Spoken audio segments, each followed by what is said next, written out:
आज का ये वीडियो क्लास 10 के विद्यार्थियों के लिए बहुत ही इम्पोर्टेंट होने वाला है। इस वीडियो में क्लास 10 के साइंस का तीसरा चैप्टर धातु एवं अधातु, इसके महत्वपूर्ण 80 प्रश्नों को देखने वाले हैं और इसके साथ जो डिस्कशन होने वाला है वो आपके लिए बहुत ही इम्पोर्टेंट है, क्योंकि नए नए क्वेश्चन बनाए जाते हैं तो वो जो भी क्वेश्चन के साथ डिस्कशन होता है उसी से बनता है। तो कुल मिला के ये वीडियो बहुत ही इंपॉर्टेंट होने वाला है, तो आपसे रिक्वेस्ट है कि आप वीडियो को पूरा वॉच करें और वीडियो से लाभ उठाएं। तो चलिए वीडियो की शुरुआत करते हैं पहले क्वेश्चन से। वीडियो शुरू करने से पहले एक और बात का ध्यान दीजिएगा, यदि वीडियो अच्छा लगता है, वीडियो से लाभ मिलता है तो वीडियो को लाइक करें। चैनल पर नए हैं तो चैनल को सब्सक्राइब करके बेल आइकन को दबा दें। साथ ही साथ इस वीडियो को अपने दोस्तों के साथ शेयर जरूर करें ताकि वे भी इस वीडियो को देखकर लाभ उठा सकें। पहला क्वेश्चन है, निम्नलिखित में से कौन अधातु है? तो यहाँ सोडियम भी धातु है, कैल्शियम भी धातु है, एल्युमिनियम भी एक धातु है, लेकिन कार्बन की बात करें तो कार्बन जो है एक अधातु है। तो हमें बताना था कि कौन जो है अधातु है, तो इसमें जो है ऑप्शन ए सही होगा। चलिए हम अगला 2 नंबर क्वेश्चन को देखते हैं। 2 नंबर क्वेश्चन में दिया हुआ है, निम्न में से कौन सा उपधातु है? हमें बताना है कि कौन सा जो है उपधातु है। आप ध्यान रखेंगे, तत्व जो होता है, तत्व 3 प्रकार का होता है। एक होता है धातु, और दूसरा होता है अधातु, और तीसरा जो होता है वो होता है आपका उपधातु। तो हमें यहाँ बताना है कि कौन जो है इसमें उपधातु है। तो जेडन यानी जिंक जो है ये धातु होता है, कैल्शियम भी एक धातु है, कार्बन जो है एक अधातु है। हमें उपधातु बताना है तो इसमें जो है जर्मेनियम जो है एक उपधातु है। ध्यान रखेंगे, यहाँ कार्बन जो है अधातु है, कार्बन जो है क्या है अधातु, और कैल्शियम जो है धातु है, और ये जिंक भी क्या है धातु है। और उपधातु की बात करें तो जर्मेनियम जो है एक उपधातु है। चलिए हम 3 नंबर क्वेश्चन को देख लेते हैं। 3 नंबर क्वेश्चन में दिया हुआ है, कोई धातु ऑक्सीजन के साथ अभिक्रिया कर उच्च गलनांक वाले यौगिक का निर्माण करती है। यह यौगिक जल में विलीय है, तो यह तत्व क्या हो सकता है? तो ध्यान दीजिएगा, ये जो तत्व है कैल्शियम होना चाहिए, यानी इसका ऑप्शन ए सही है। चलिए हम 4 नंबर क्वेश्चन को देखेंगे। 4 नंबर क्वेश्चन में दिया हुआ है, खाद्य पदार्थ के डिब्बों पर जिंक के बजाय टीन का लेप होता है क्योंकि? ये भी देखिए बीपीएससी टीचर का एग्जाम हुआ था, उसमें क्वेश्चन पूछा था, ध्यान दीजिएगा। तो हमें बताना है कि खाद्य पदार्थ के जो डिब्बे होते हैं, मन जिसमें खाद्य पदार्थ रखा जाता है, जिन डिब्बों में जिंक के बजाय टीन का लेप क्यों होता है? तो ध्यान दीजिएगा, टीन की अपेक्षा जो है जिंक अधिक क्रियाशील होता है, इसलिए उस पर जो है टीन का लेप चढ़ा दिया जाता है ताकि भोजन के साथ जो है कोई क्रिया न हो और भोजन खराब ना हो, इसलिए जो है टीन का लेप चढ़ाया जाता है। तो इसका ऑप्शन सी सही है। 5 नंबर क्वेश्चन को देखेंगे। 5 नंबर क्वेश्चन में दिया हुआ है, निम्नलिखित तत्व में से कौन विद्युत का सर्वोत्तम सुचालक है? तो ध्यान दीजिएगा, एजी यानी सिल्वर, चांदी जो होता है विद्युत का सर्वोत्तम चालक होता है। याद रखिएगा, चांदी जो है बहुत ही महत्वपूर्ण क्वेश्चन है, चांदी जो है विद्युत का सर्वोत्तम चालक होता है। 6 नंबर क्वेश्चन को देख लेते हैं। 6 नंबर क्वेश्चन में है, निम्नांकित में कौन उपधातु है? हमें बताना है कि कौन उपधातु है। तो एफी यानी लोहा जो है धातु है, सीयू यानी कॉपर मतलब तांबा जो है ये भी धातु है, निकेल भी धातु है, यहाँ एसबी जो है ये जो है एक उपधातु होता है। तो यही जो है ऑप्शन डी सही होगा। चलिए हम अगला 7 नंबर क्वेश्चन की बात कर लेते हैं। पीतल एक है, तो पीतल धातु है, अधातु है, मिश्र धातु है या उपधातु है? ध्यान दीजिएगा, पीतल जो है एक मिश्र धातु है। पीतल क्या है? एक मिश्र धातु है जो किससे?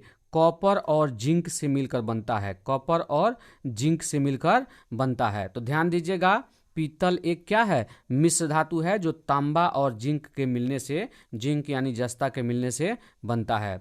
चलिए हम 8 नंबर क्वेश्चन को देखेंगे।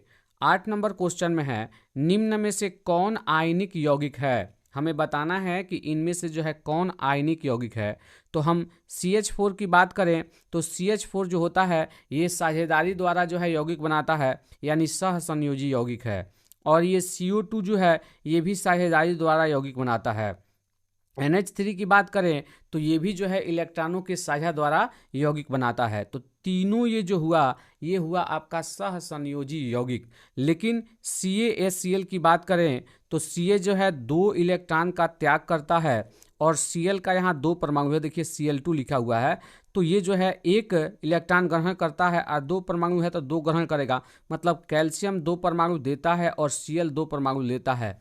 यहाँ इलेक्ट्रॉनों का आयनों का जो है स्थानांतरण होता है और इसके फलस्वरूप यौगिक बनता है, तो इसे जो है हम आयनिक यौगिक कहते हैं। तो इसमें जो है ऑप्शन सी सही है।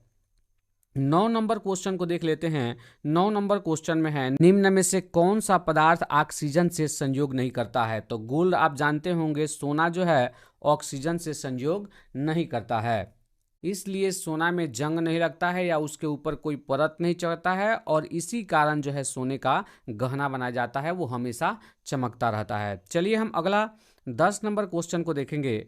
शुद्ध सोना को व्यक्त किया जाता है। तो शुद्ध सोना जो है 24 कैरेट का होता है, और ध्यान दीजिएगा 24 कैरेट के सोना का गहना नहीं बनता है, 22 कैरेट का जो सोना होता है इसका गहना बनता है, या इससे कम कैरेट का होगा उसी से गहना बनता है, क्योंकि 24 कैरेट का सोना इतना मुलायम होता है कि उसके गहना जो है बनाए जाएंगे, लेकिन वो किसी भी दबाव के चलते उसका जो है डिज़ाइन वो बिल्कुल खराब हो जाएगा या टूट भी सकता है, इसलिए 24 कैरेट के सोना का गहना नहीं बनाया जाता है। 11 नंबर क्वेश्चन को देख लेते हैं। 11 नंबर क्वेश्चन में दिया हुआ है, कौन सा अधातु कमरे के ताप पर द्रव होता है। तो ध्यान दीजिएगा, अधातु की बात किया है तो ब्रोमीन। अगर हम तत्वों की बात करें तो 2 तत्व, एक ब्रोमीन और दूसरा पारा, यही कमरे के ताप पर द्रव अवस्था में पाए जाते हैं।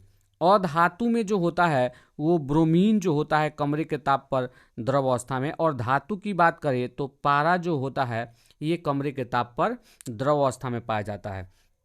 तो ये दोनों क्वेश्चन पूछा जाता है, जब भी अधातु पूछे तो देखिए 3 अक्षर में है और ब्रोमीन 3 अक्षर में, तो जब भी अधातु पूछे तो ब्रोमीन होगा, और धातु पूछे तो धातु भी 2 अक्षर का और पारा भी 2 अक्षर का। तो इस प्रकार याद रख सकते हैं, क्योंकि कमरे के ताप पर द्रव अवस्था में पाया जाने वाला धातु अधातु मन तत्व की बात करें तो वो 2 ही होता है, एक ब्रोमीन और दूसरा कौन सी, पारा।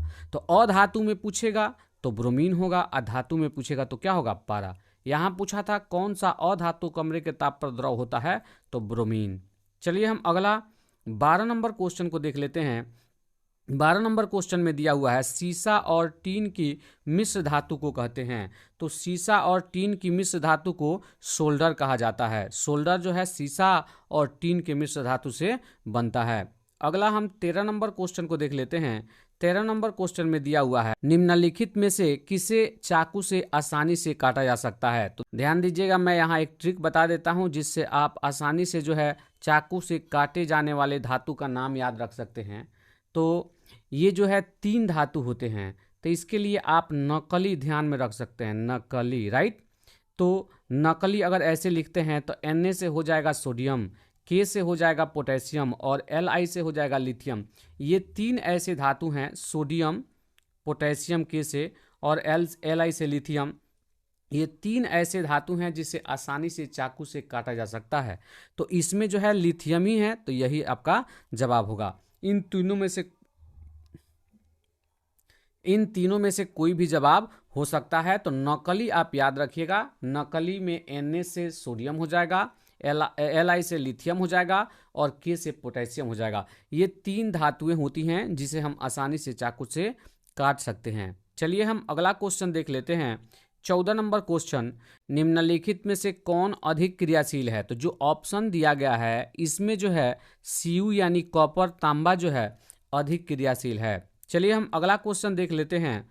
15 नंबर क्वेश्चन, निम्न में से कौन अधातु है। हमें बताना है कि इनमें से जो है कौन अधातु है।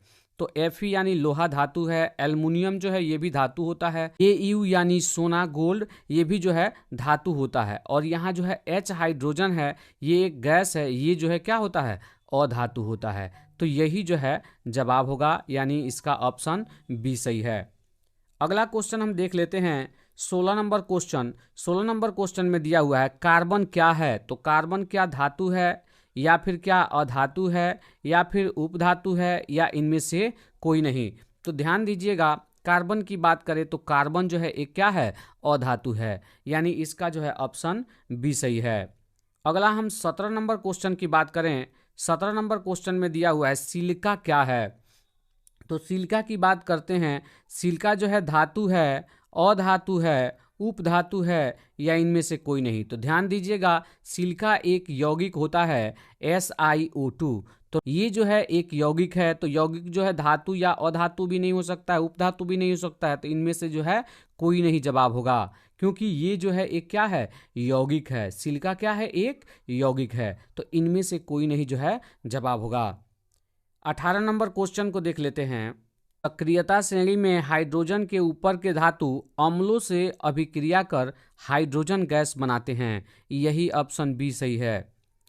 19 नंबर क्वेश्चन की बात करते हैं। तो 19 नंबर क्वेश्चन में दिया हुआ है उच्च विद्युत धनात्मकता के कारण धातु के परमाणु बनाते हैं।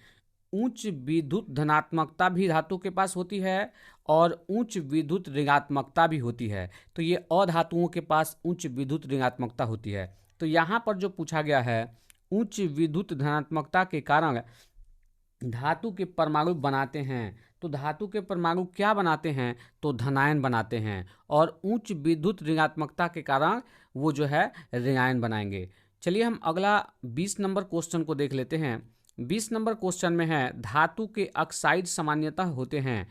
तो धातु के ऑक्साइड जो है क्या होते हैं, अम्लीय होते हैं। और धातु के ऑक्साइड भी अम्लीय ही होते हैं। चलिए हम अगला 21 नंबर क्वेश्चन को देख लेते हैं। 21 नंबर क्वेश्चन में दिया हुआ है अयस्क से चुंबकीय अशुद्धियों को दूर करने के लिए जो विधि प्रयुक्त की जाती है वह है। देखिए, अशुद्धि के रूप में किसी अयस्क के साथ चुंबकीय पदार्थ हो तो उससे दूर करने के लिए हम चुंबकीय पृथक्करण विधि का प्रयोग करते हैं। यानी इसका ऑप्शन डी सही है। अब 22 नंबर क्वेश्चन को देख लेते हैं। सल्फाइड अयस्कों का सांद्रण किया जाता है। ध्यान दीजिएगा, सल्फाइड अयस्कों का जो है सांद्रण किसके द्वारा किया जाता है, तो फेन प्लवन विधि द्वारा किया जाता है। चलिए हम अगला क्वेश्चन देख लेते हैं। 23 नंबर क्वेश्चन। 23 नंबर क्वेश्चन में है निम्नलिखित में से कौन एल्युमिनियम का मिश्र धातु है। इसमें हमें बताना है कि कौन जो है एल्युमिनियम का मिश्र धातु है। तो हिंडालियम जो है एल्युमिनियम का मिश्र धातु है। अगला 24 नंबर क्वेश्चन को देख लेते हैं। 24 नंबर क्वेश्चन में दिया हुआ है 24 नंबर क्वेश्चन में है बॉक्साइट निम्नलिखित में से किस धातु का मुख्य अयस्क है। तो बॉक्साइट जो है किसका मुख्य अयस्क है, तो एल्युमिनियम का जो है मुख्य अयस्क है। चलिए हम अगला 25 नंबर क्वेश्चन को देख लेते हैं। 25 नंबर क्वेश्चन में है कॉपर का निष्कर्षण मुख्यतः किस अयस्क से किया जाता है। यहाँ पर कॉपर के सारे अयस्क दिए गए हैं। हमें बताना है कि कॉपर जो है किससे मुख्य रूप से प्राप्त किया जाता है। हमें यही जवाब के रूप में देना है, क्योंकि क्वेश्चन पूछा है कॉपर का निष्कर्षण, मतलब कॉपर जो है हम किस अयस्क से प्राप्त करते हैं। क्योंकि उसके अयस्क कई होते हैं, लेकिन जो सुविधाजनक होता है कम खर्च में जिससे हम एल्युमिनियम को प्राप्त कर सके, तांबा को प्राप्त कर सके, तो उसी को हमें बताना है इसमें। तो ध्यान दीजिएगा, इसमें जो है कॉपर पाइराइट से जो है हम क्या प्राप्त करते हैं, कॉपर यानी तांबा प्राप्त करते हैं। 26 नंबर क्वेश्चन को देख लेते हैं। 26 नंबर क्वेश्चन में है निम्न में से किस धातु का गलनांक सबसे कम होता है। एल्युमिनियम का गलनांक सबसे कम होता है, सोडियम का गलनांक सबसे कम होता है, कॉपर का गलनांक सबसे कम होता है, Fe यानी लोहा का गलनांक सबसे कम होता है, हमें बताना है। तो ध्यान दीजिएगा, एल्युमिनियम के बारे में आप जानते ही हैं, कॉपर यानी तांबा आपने देखा ही होगा, तांबा के बारे में जानते हैं, लोहा आप जानते हैं इसका गलनांक तो अधिक ही होता है, कॉपर का भी अधिक होता है, एल्युमिनियम का भी अधिक होता है। लेकिन सोडियम की बात करें तो इसे आसानी से चाकू से काटा जा सकता है, यानी इसका गलनांक जो होता है वो कम होता है। तो यही जो है जवाब होगा। 27 नंबर क्वेश्चन को देख लेते हैं। 27 नंबर क्वेश्चन में दिया हुआ है साधारण गंधक किस आणविक रूप में पाया जाता है, मतलब अणु के रूप में जो है किस रूप में पाया जाता है, तो S8 के रूप में पाया जाता है। मतलब सल्फर के 8 अणु एक साथ होते हैं तब जाके ये एक अणु 8 परमाणु एक साथ होते हैं, सल्फर के 8 परमाणु एक साथ होते हैं तो वो जो है एक अणु सल्फर के रूप में रहते हैं। तो इसमें S8 जो है जवाब होगा। चलिए हम अगला क्वेश्चन देख लेते हैं। 28 नंबर क्वेश्चन। 28 नंबर क्वेश्चन में दिया हुआ है फास्फोरस का आणविक सूत्र क्या होता है। तो फास्फोरस का आणविक सूत्र जो है P4 होता है, ये हमेशा P4 के रूप में होता है। 29 नंबर क्वेश्चन को देख लेते हैं। सोना निम्नलिखित में से किस द्रव में घुल जाता है? तो ये जो है अम्ल राज में घुल जाता है। ये HCl और HNO3 का मिश्रण होता है और ये जो है इसमें घुल जाता है। इसी का उपयोग करके आपने सुना होगा कि सोना झाड़ लेते हैं लोग, मतलब उसमें क्या करेंगे, उससे धो देंगे तो उसमें जो है सोना गल जाता है और कुछ रह जाता है, दिखाई भी नहीं देगा, और फिर बाद में जो है उससे सोनार प्राप्त कर लेते हैं। तो इस प्रकार की चीज़ें होती हैं, तो ध्यान देना चाहिए। सोना जो है अम्लराज में घुल जाता है, ये ध्यान रखिएगा। 30 नंबर क्वेश्चन की बात करते हैं तो 30 नंबर क्वेश्चन में है अमलगम एक मिश्र धातु है जिसमें एक धातु हमेशा रहता है। तो अमलगम किसे कहते हैं? जिसमें पारा जो है शामिल हो, माने कोई भी मिश्र धातु हो उसमें पारा अगर एक मिला हुआ है तो उसको हम क्या कहते हैं? अमलगम कहते हैं। 31 नंबर क्वेश्चन को देखते हैं। 31 नंबर क्वेश्चन में है वल्कनीकरण की प्रक्रिया में प्राकृतिक रबर के साथ निम्न में से क्या मिलाया जाता है? तो वल्कनीकरण जो होता है इसमें प्राकृतिक रबर के साथ क्या मिलाया जाता है? तो प्राकृतिक रबर के साथ साधारण गंधक मिलाया जाता है। तो इसमें जो है ऑप्शन ए सही हुआ। अगला हम 32 नंबर क्वेश्चन को देख लेते हैं। 32 नंबर क्वेश्चन में है निम्नलिखित में से कौन अति ज्वलनशील है? ध्यान दीजिएगा, इसमें हमें बताना है कि कौन जो है अति ज्वलनशील है। क्या लाल फास्फोरस है, क्या श्वेत फास्फोरस है, क्या साधारण गंधक है, या फिर प्लास्टिक गंधक है? तो ये तो दोनों जवाब होगा नहीं। फास्फोरस जो है स्वतः जलनशील होता है, इसे जैसे हवा में रखा जाता है ये जलना शुरू हो जाता है। और इसमें भी अति ज्वलनशील जो होता है कौन होता है? श्वेत फास्फोरस होता है। ठीक है, तो इसमें जो है ऑप्शन बी सही होगा। 33 नंबर क्वेश्चन की बात करते हैं। व्यावसायिक स्तर पर एल्युमिनियम धातु का निष्कर्षण किस अयस्क से, यहाँ में लिख दिया है से, किया जाता है? तो ध्यान दीजिएगा वो किससे किया जाता है? तो बॉक्साइट से किया जाता है। चलिए हम अगला 34 नंबर क्वेश्चन को देख लेते हैं। लोहे के निष्कर्षण में चूना पत्थर कैल्शियम सिलिकेट एक यौगिक बनाता है, यह यौगिक कहलाता है। इस यौगिक को क्या कहा जाता है? देखिए, जब लोहा का निष्कर्षण किया जाता है तो इसमें जो है चूना पत्थर कैल्शियम सिलिकेट एक यौगिक बनता है। इस यौगिक को क्या कहा जाता है? तो इस यौगिक को धातुमल कहा जाता है। क्या कहा जाता है? धातुमल।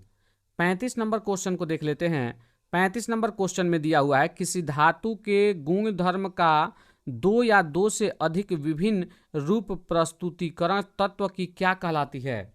हमें बताना है कि तत्व की क्या कहलाती है। तो ये अपरूपता कहलाती है। जैसे कार्बन के अपरूप की बात करें तो कार्बन का दूसरा रूप कह सकते हैं क्या है? एक हीरा भी है। और कार्बन का अपरूप एक जो है ग्रेफाइट होता है, एक जो है ग्रेफीन भी होता है। ये भी जो है कार्बन का अपरूप होता है। चलिए हम अगला क्वेश्चन देख लेते हैं। 36 नंबर क्वेश्चन। 36 नंबर क्वेश्चन में दिया हुआ है धातुओं की प्रकृति होती है। तो धातुओं की प्रकृति कैसी होती है? विद्युत धनात्मक होती है। मतलब धातुएं जो हैं इलेक्ट्रॉन का त्याग करती हैं और धनात्मक बनाती हैं। और अधातुएं जो होती हैं, क्योंकि ऐसा भी क्वेश्चन आ सकता है, अधातुएं जो हैं इलेक्ट्रॉन ग्रहण करती हैं, किससे? इलेक्ट्रॉन लेती हैं और अपने ऊपर जो है माइनस चार्ज बनाती हैं, यानी वो विद्युत ऋणात्मक होती है। तो इसमें धातुओं की बात किया है, यानी ऑप्शन ए सही होगा। धातुएं विद्युत धनात्मक होती हैं और अधातुएं विद्युत ऋणात्मक होती हैं। अगला हम 37 नंबर क्वेश्चन की बात करेंगे। लोहा एवं इस्पात को जंग से सुरक्षित रखने के लिए उन पर किसकी पतली परत चढ़ाई जाती है? तो याद रखिएगा, जिंक का पतला परत जो है लोहा या इस्पात पे चढ़ाया जाता है, जिसे गैल्वेनीकरण या फिर जस्तीकरण कहा जाता है, और इससे जो है जंग नहीं हो पाता है। चलिए हम अगला क्वेश्चन देख लेते हैं। 38 नंबर क्वेश्चन। 38 नंबर क्वेश्चन में दिया हुआ है किस रासायनिक यौगिक को गर्म करने पर प्लास्टर ऑफ पेरिस प्राप्त होता है? ध्यान दीजिएगा, जिप्सम को जब हम गर्म करते हैं ना, ध्यान दीजिएगा, जिप्सम का सूत्र लिख देता हूँ, CaSO4 इंटू 1/2 H2O, सॉरी 1/2 नहीं, 2H2O होता है। ये जो है जिप्सम का सूत्र होता है। जैसे इसको हम क्या करते हैं? गर्म करते हैं, तो गर्म करने के बाद से ये हो जाता है CaSO4, और यहाँ से 2 है, तो 2 में से 1.5 गो जल का अणु हट जाएगा, तो कौगो बचेगा? 1/2 माने आधा बचेगा, H2O इतना बचता है। तो गर्म करने पर जो है CaSO4 इंटू 1/2 H2O होता है, बाकी जल जो है भाप बन के उड़ जाता है। और यही जो है किसका सूत्र है? तो POP यानी प्लास्टर ऑफ पेरिस का सूत्र है। तो ध्यान दीजिएगा प्रश्न में क्या कहा था, किस रासायनिक यौगिक को गर्म करने पर, तो बिल्कुल जिप्सम को गर्म करने पर क्या प्राप्त होता है, पीओपी यानी प्लास्टर ऑफ पेरिस प्राप्त होता है। यहाँ पेरिस छूट गया है, प्लास्टर ऑफ पेरिस राइट प्राप्त होता है। अगला हम 39 नंबर क्वेश्चन को देख लेते हैं। 39 नंबर क्वेश्चन है, विद्युत अपघटनी परिष्करण में शुद्ध अधातु को बनाया जाता है। शुद्ध अधातु को जो है किस पर बनाया जाता है, तो ध्यान दीजिएगा वैद्युत अपघटनी परिष्करण में 2 गो छड़ डाला गया रहता है। एक छड़ को हम बोलते हैं एनोड और दूसरे को क्या बोला जाता है, दूसरा छड़ जो होता है उसको क्या बोलते हैं, कैथोड बोलते हैं। तो धातु जो है किस पे प्राप्त होता है, तो धातु जो है एनोड पर प्राप्त होता है, यानी इसमें जो है ऑप्शन ए सही होगा। 40 नंबर क्वेश्चन की बात करते हैं। 40 नंबर क्वेश्चन में है, निम्नलिखित में से कौन सबसे ज़्यादा अभिक्रियाशील धातु है। तो सबसे ज़्यादा अभिक्रियाशील धातु की बात करें जो दिया है इनमें बात कर रहे हैं, तो 40 नंबर का जवाब होगा आपका डी, पोटेशियम जो है सबसे अधिक क्रियाशील है इन चारों में। चलिए हम अगला क्वेश्चन देख लेते हैं। 41 नंबर क्वेश्चन, जब मैग्नीशियम फीता को जलाया जाता है तो उत्पन्न आग की लौ होती है। तो मैग्नीशियम फीता को जलाया जाता है तो ये जो है उजला चमकीली ला के साथ जलता है, माने इसमें जो है उजला लौ निकलता है, उजला जो है लाफ निकलता है, उजला जो है आग निकलता है। चलिए हम अगला क्वेश्चन देख लेते हैं। 42 नंबर क्वेश्चन, एक्वारेजिया रायल जल किस अनुपात में सांद्र हाइड्रोक्लोरिक अम्ल एवं सांद्र नाइट्रिक अम्ल का ताज़ा मिश्रण होता है। तो हमें जो है यहाँ अनुपात बताना है। तो 42 नंबर का जो जवाब होगा 3:1, 3:1। मतलब ध्यान दीजिएगा अभी हमने बात किया था HCl और किसको, नाइट्रिक अम्ल को, नाइट्रिक अम्ल को HNO3, इसको किस अनुपात में मिलाया जाता है, तो इसको जो है मिलाया जाता है 3:1 के अनुपात में। चलिए हम अगला क्वेश्चन देख लेते हैं। 43 नंबर क्वेश्चन, अपने शुद्ध रूप में धातु की सतह होती है। अपने शुद्ध रूप में धातु की सतह जो होती है बिल्कुल क्या होती है, चमकदार होती है। धातुएं जो है कैसी होती है, चमकदार होती है। लेकिन जब वो वायु और नम वायु से अभिक्रिया कर लेती है तो उसके ऊपर जो है जंग या एक परत बना लेती है जिससे उनकी चमक जो है खत्म हो जाती है। और यही सोना के साथ नहीं होता है जिससे सोना का गहना बनाया जाता है, क्योंकि वो ऑक्सीजन से अभिक्रिया नहीं करता है।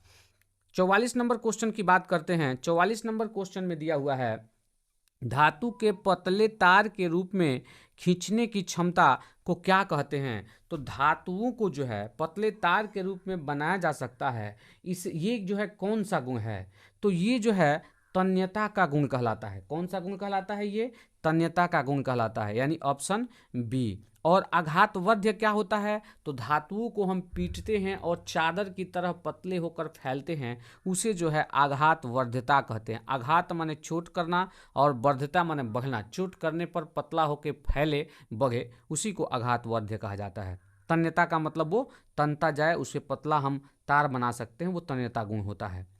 चलिए हम अगला 45 नंबर क्वेश्चन की बात करते हैं। 45 नंबर क्वेश्चन में दिया हुआ है, कुछ धातुओं को पीटकर पतली चादर बनाया जा सकता है। अभी मैंने पीछे चर्चा किया था, इस गुण धर्म को कहते हैं, तो इसे क्या कहते हैं हम, आघातवर्ध्य।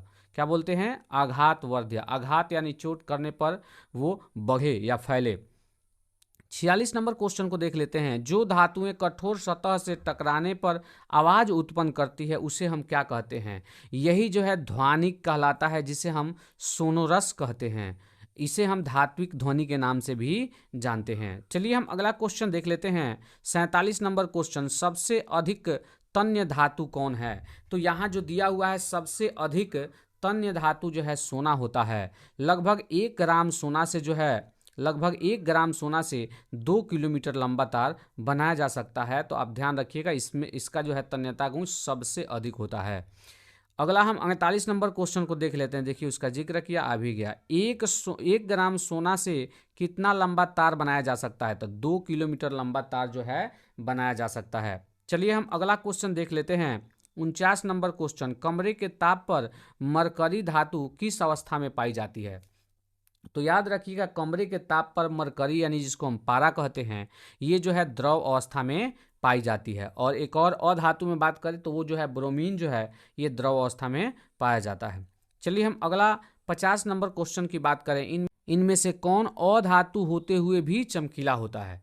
चूंकि धातुओं की बात करें तो धातुओं में ही चमक होती है, धातु चमकीले होते हैं। लेकिन यहाँ पूछा गया कि कौन ऐसा अधातु है जो चमकीला नहीं होता है अपने गुण के कारण, लेकिन कौन ऐसा अधातु है लेकिन कौन जो है अधातु होते हुए भी चमकीला होता है? तो वो जो है आयोडीन है, अधातु है, लेकिन जो है धातु का गुण पाया जाता है, यानी इसमें चमक होती है। 51 नंबर क्वेश्चन की बात करते हैं, सबसे कठोर प्राकृतिक पदार्थ कौन है? ध्यान दीजिएगा, इसमें जो दिया हुआ है इसमें सबसे कठोर जो है हीरा है। सबसे कठोर जो क्या है? हीरा है।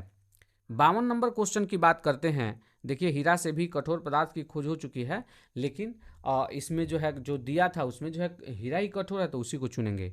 एल्युमिनियम पर मोटी ऑक्साइड की परत बनने की प्रक्रिया को क्या कहते हैं? तो एल्युमिनियम पर जो है मोटी ऑक्साइड की परत चढ़ जाती है, और उस परत को क्या कहते हैं? तो उस परत को जो है एनोडीकरण कहते हैं। क्या कहते हैं? एनोडीकरण। 53 नंबर क्वेश्चन की बात करते हैं। 53 नंबर क्वेश्चन में दिया हुआ है, तो इसमें जो है एल्युमिनियम, मैग्नीशियम, जिंक, Fe, इसमें जो है ऑप्शन सी सही है। ऑप्शन सी, यानी मैग्नीशियम सबसे अधिक क्रियाशील है, उससे कम क्रियाशील एल्युमिनियम, उससे कम क्रियाशील जिंक, और उससे कम क्रियाशील जो है क्या है? Fe है। तो इसका जो है ऑप्शन सी सही है। 54 नंबर क्वेश्चन की बात करते हैं। 54 नंबर क्वेश्चन में दिया हुआ है, इनमें से सबसे अधिक अभिक्रियाशील कौन है? तो इनमें जो दिया हुआ है उसमें जो है सोडियम अधिक क्रियाशील है, और इससे भी ज़्यादा क्रियाशील पोटेशियम होता है। चलिए हम अगला क्वेश्चन देख लेते हैं। 55 नंबर क्वेश्चन, सोडियम की परमाणु संख्या कितनी होती है? तो सोडियम की परमाणु संख्या कितनी होती है? 11 होती है। चलिए हम अगला 56 नंबर क्वेश्चन को देखेंगे। 56 नंबर क्वेश्चन में है, पोटेशियम की परमाणु संख्या कितनी होती है? तो पोटेशियम की परमाणु संख्या जो है कितनी होती है? 18 होती है। अगला 57 नंबर क्वेश्चन देख लेते हैं, ऑक्सीजन की परमाणु संख्या कितनी होती है? तो ऑक्सीजन की परमाणु संख्या 8 होती है। देखिए, कुछ धातुएं जो होती हैं, अधातुएं जो होती हैं, इनकी परमाणु संख्या भी याद रखना होगा, क्योंकि ये भी क्वेश्चन आता है। अगला हम 58 नंबर क्वेश्चन को देख लेते हैं, क्लोरीन की परमाणु संख्या कितनी होती है? तो क्लोरीन की परमाणु संख्या कितनी होती है? 17 होती है, यानी इसका ऑप्शन डी सही है। 59 नंबर क्वेश्चन की देख लेते हैं, हीलियम परमाणु की परमाणु संख्या कितनी होती है? तो हीलियम की बात करें तो 1 नंबर हाइड्रोजन होता है जिसकी परमाणु संख्या 1 होती है, 2 नंबर पे हीलियम आता है, यानी इसकी परमाणु संख्या कितनी होती है? 2, यानी इसका ऑप्शन बी सही है। अगला हम 60 नंबर क्वेश्चन की बात करें। 60 नंबर क्वेश्चन में दिया हुआ है, कैल्शियम की परमाणु संख्या कितनी होती है? तो कैल्शियम की परमाणु संख्या जो है 20 होती है, यानी इसका जो है ऑप्शन डी सही है। 60 नंबर का जो है ऑप्शन डी सही है। चलिए हम अगला 61 नंबर क्वेश्चन की बात कर लेते हैं। यहाँ थोड़ा टाइप में गलती हो गया है। 63 नंबर क्वेश्चन, कार्बोनेट अयस्क को सीमित वायु में अधिक ताप पर गर्म करने पर यह ऑक्साइड में परिवर्तित हो जाता है, इस प्रक्रिया को क्या कहते हैं? देखिए, ऑक्साइड में परिवर्तित करने की 2 विधियां होती है। एक तो सीमित वायु में, माने वायु की अनुपस्थिति कहें या कम वायु कहें, तो उसमें जब गर्म किया जाता है तो उसको निस्तापन कहा जाता है, और जब वायु की भरपूर मात्रा होती है, गर्म करते हैं, तो उसे जो है भर्जन कहा जाता है। तो वहाँ वायु की सीमित मात्रा बोली गई है, यानी इसका जो है ऑप्शन बी सही है। दोनों क्वेश्चन आ सकता है, ध्यान रखिएगा। तो ये डिस्कशन जो होता है उससे जो है आप बहुत ही आसानी से क्वेश्चन बना पाएंगे। सीमित वायु या कम वायु बोले तो निस्तापन, और वहाँ पे वायु की उपस्थिति बोले माने मौजूदगी भरपूर, तो ये जो है भर्जन। चलिए हम अगला क्वेश्चन देख लेते हैं। 64 नंबर क्वेश्चन।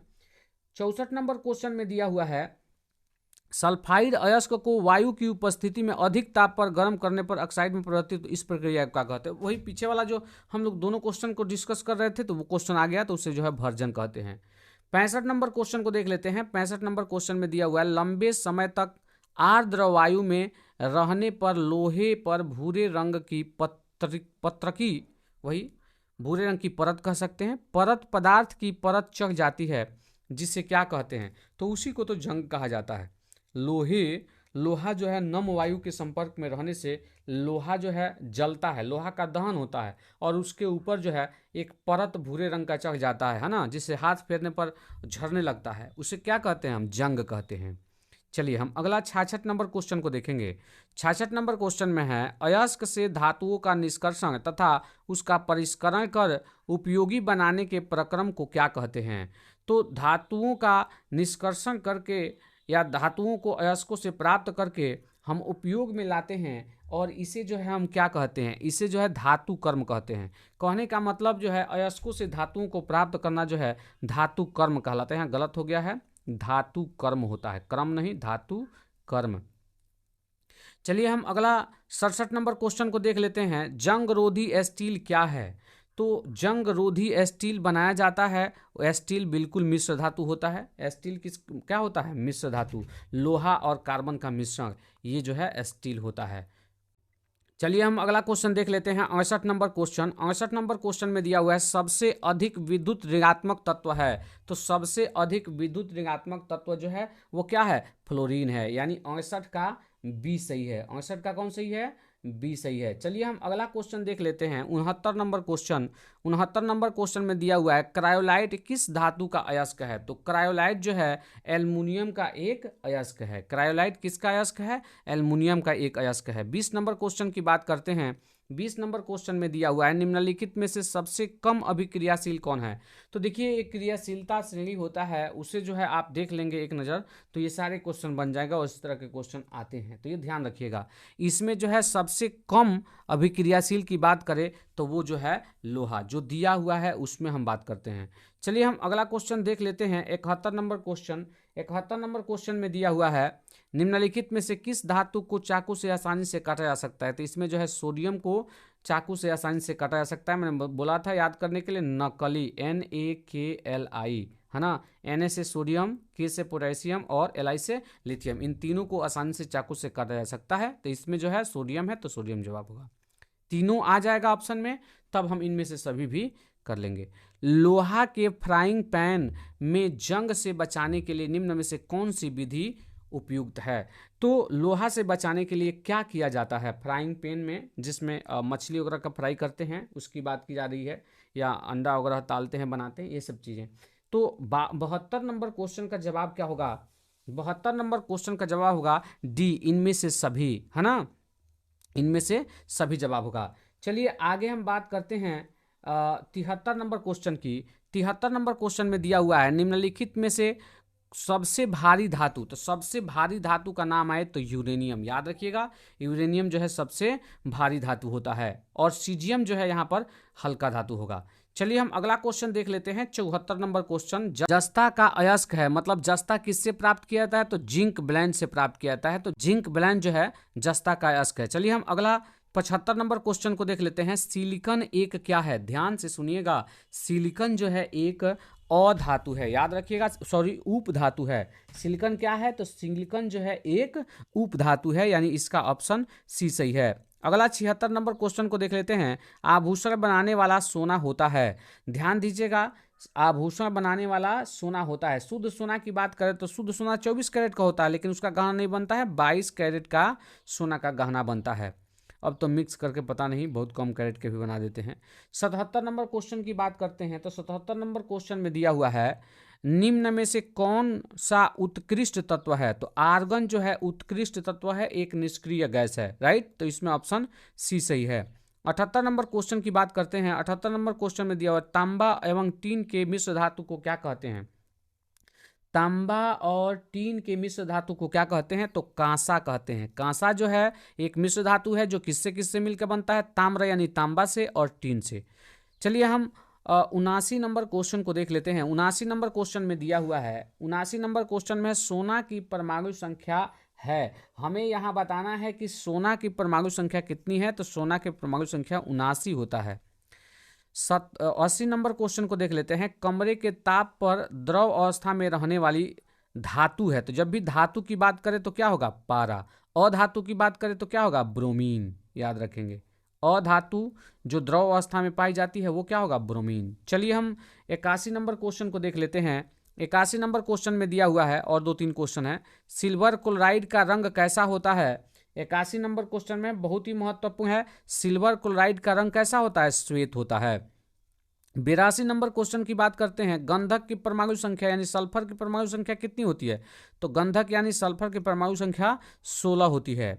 चलिए हम अगला 83 नंबर क्वेश्चन की बात करते हैं। अधातु के ऑक्साइड होते हैं। देखिए 83 नंबर क्वेश्चन है, अधातु के ऑक्साइड कैसे होते हैं? अम्लीय। ध्यान रखिएगा इस क्वेश्चन को, धातु का ऑक्साइड भी अम्लीय होता है और अधातु का ऑक्साइड भी अम्लीय होता है। अब यहाँ क्षारीय मत कर दीजिएगा कि एक का अम्लीय होगा दूसरे का क्षारीय होगा, नहीं, धातु का ऑक्साइड भी अम्लीय और अधातु का ऑक्साइड भी अम्लीय। 84 नंबर क्वेश्चन को देख लेते हैं। 84 नंबर क्वेश्चन में दिया हुआ है, ऐसे तत्व जो इलेक्ट्रॉन को त्याग करके धनायन बनाते हैं कहे जाते हैं। तो जो धनायन बनाता है वो धातु ही होता है और जो ऋणायन बनाता है वो क्या होता है? अधातु।